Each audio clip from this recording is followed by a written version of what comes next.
Welcome back, my friends, to Nighttime, a show in which we take a dive into the darker side of media, sometimes finding things that should probably remain obscure. In today's episode, we will be diving into the history of something unnerving.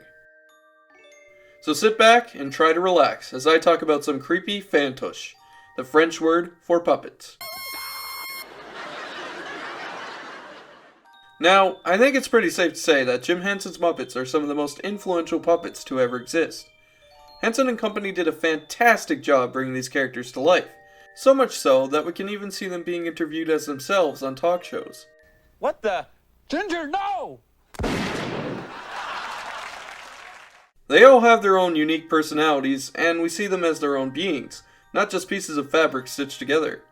All in all, they are something that anyone of any age can enjoy. But, what if they weren't so friendly looking? What if I told you that the Muppets in France have a completely different look? This is Le Bebetz. Disturbing, I know. I stumbled upon this randomly one day on the weird side of YouTube, on a clip of a show called Cola Ricoco Show. Or was it Coco Ricoco Boy? I don't remember, because the French have a surplus amount of shows with similar titles.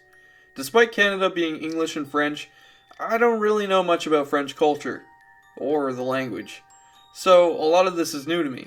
These horrifying human-faced Muppets were frequent recurring sketches on the shows I just mentioned, but not actually the actual focus of the show. That's because they had their own show, Le Bebetz. Le Bebetz Show, which supposedly translates to The Beastie Show, is a French satirical puppet show that was made in 1982 and ended in 1995. The show was created by Stéphane Collereau, who also created Coco Ricoco Boy, Coco Boy, and Cola Ricoco Show, which makes sense considering its last name. He's a French producer, writer, and TV host, often hosting all these shows he helped create, including his cursed Muppet Show. The show aired on TF1, which was a French free-to-air television channel. On that same network, Collereau's show began doing a segment with these creepy puppets, which would eventually breach off onto its own show, Les Bebetz. Les Bebetz is essentially the equivalent of the British show Spitting Image, being a satirical puppet show making fun of political figures and celebrity personalities. Les Bebetz were designed to mock French political figures as well as Jim Henson's Muppets, resulting in these truly unholy beasts. Alain Deverne is a French puppeteer who is well known for making the faces of Les Bebetz, really giving them that iconic caricature style. The show was meant to mock French politicians through the bodies of Jim Henson's Muppets. For example, the President of France, François Mitterrand, was turned into Kermit the Frog, and appropriately named Kermitaran, which admittedly is pretty funny. Most of the show's puppets were voiced by Jean Ruca, who also acted as the show's host instead of Collereau.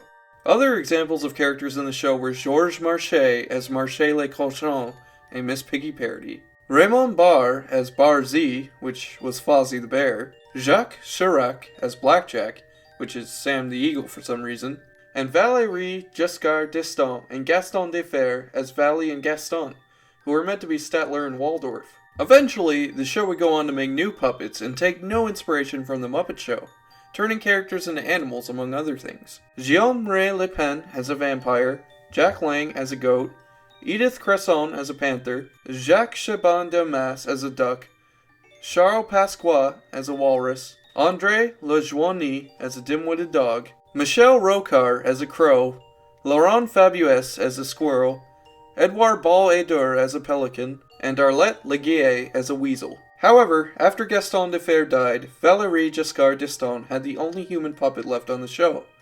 He complained that he was the only real figure to be portrayed as human, and a grumpy old man at that, so he requested to be an animal like everyone else. He was then changed to a marabou stork, but he still complained about the animal, so they eventually settled by turning him into a monkey named Ouise Tete Giscard d'Essange. This wasn't the only time the puppets received complaints by their real-life counterparts. Jean-Marie Le Pen actually sued the show because of his vampire character Pencasina, who was inspired by the French comic character Becasina.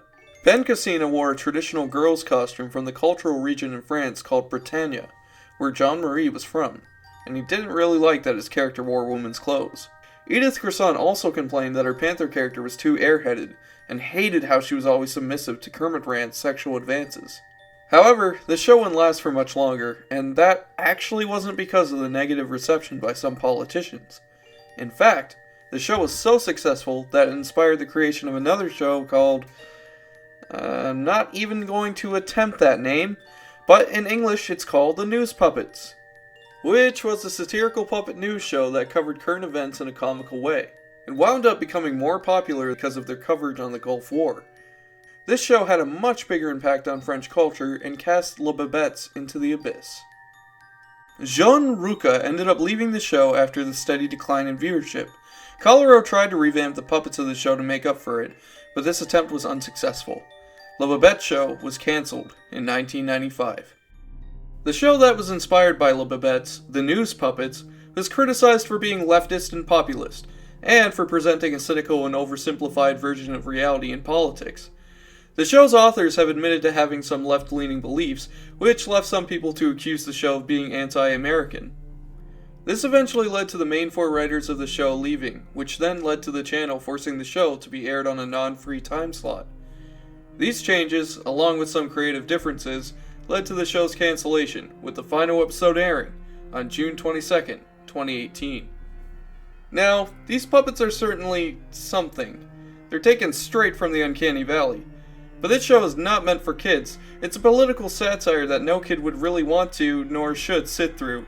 That's why I want to discuss another French show with frightening puppet design. One that was actually made for children.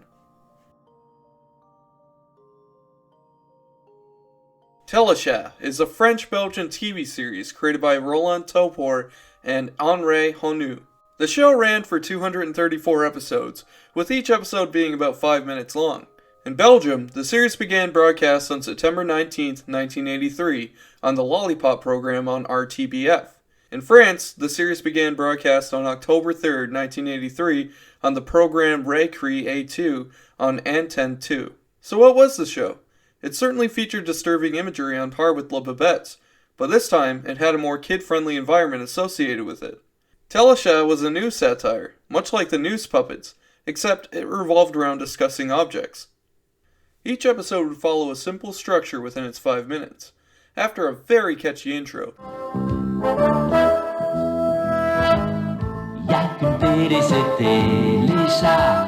The Telusha newspaper would begin with the feted object of the day, to which the anchors would always wish it a happy birthday. Bonne fête à toutes les clés. Bonne fête les clés. These presenters are anthropomorphic animals with human bodies. Groucho's the name of the cat, and Lolo's the name of the ostrich.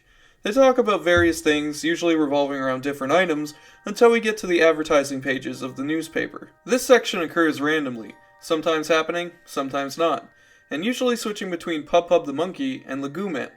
Pub always advertises no products, but does so in a chaotic and, quite frankly, terrifying manner, while Leguman is a pumpkin-headed vigilante who fights some kind of villain.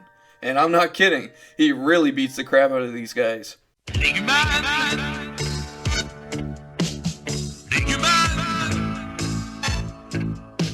t'es l'enfant de la terre, le soleil est ton père, tu fais mort la poussière à ceux qui veulent la guerre. Leguman,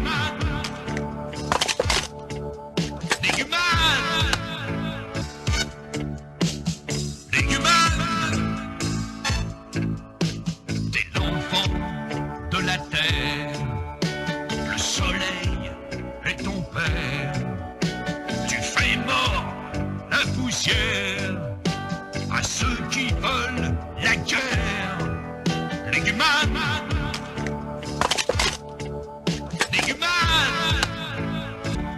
de la terre, le soleil est ton père, tu fais mort. After the credits, we get a quick glimpse at our hosts living their lives outside the show, as if they were real people who only ran this newspaper as a job. Usually, the two go to a cafe called the Milk Bar. In the second season, the cat Groucho actually got replaced by a rabbit named GTI, which stands for Grégoire d'Iatu d'Ivoire, which, according to Google Translate, means Gregory of the Ivory Tower. Okay? He's sort of the person in charge of the channel, and his motivation is to rejuvenate the antenna. And apparently he's responsible for professional misconduct at some point in the show, and gets fired for destroying the advertisement. I have no way of understanding how any of this takes place from the episodes I've watched, because honestly, I have no idea what they're saying. The show also contained a variety of side characters who were essentially all the objects the show talked about. And these items were the true nightmare fuel of the show, ranging from Micmac, the microphone of Groucha, to the truly terrifying telephone, Durallo. Who thought this was a good idea? An iron? A broom? These things all have human faces, and they are some of the most scary puppets I've ever seen. So that begs the question, who made these monsters? Well, the answer to that is none other than the show's co-creator, Roland Topor. You see, Roland Topor is a French surrealist illustrator. He was known for some truly surreal graphics, all of which are nothing short of uncanny. He also accomplished a lot in the fields of acting, singing, painting, poetry, and much more. The dude is multi-talented, but his style may not be the most suitable for a younger demographic. Just to give an example, Roland is responsible for giving us the film Fantastic Planet, a truly disturbing animated film about giant blue aliens that act as gods against helpless tiny humans. Fantastic Planet has recently started picking up a lot on YouTube, so you may have heard of it. Funny that the guy who made this is also responsible for Telusha and the human-faced puppets that haunt my dreams. Telusha ended after 3 seasons in 1986 and reran from January 1995 to September 10th, 1996 on what is now known as France 5. I guess to conclude, these French puppets are honestly really disturbing. But to be fair, a lot of puppets are. I think it really comes down to what you grew up with. To French people, these puppets are probably iconic. From what I've seen, Bebetz was quite popular and influential. Now, Telusha is creepy for a reason, and I saw some comments from Belgian people saying the show scared the crap out of them. So, it depends on the person, I guess. I'm sure other cultures would find the Teletubbies disturbing. Hell, I find the Teletubbies disturbing. So this is less about the culture difference, as it is the surrealist design of kids shows, especially those involving puppets. This is PJ John, signing out, and hoping that Kermit Rand stays out of your dreams. Good night.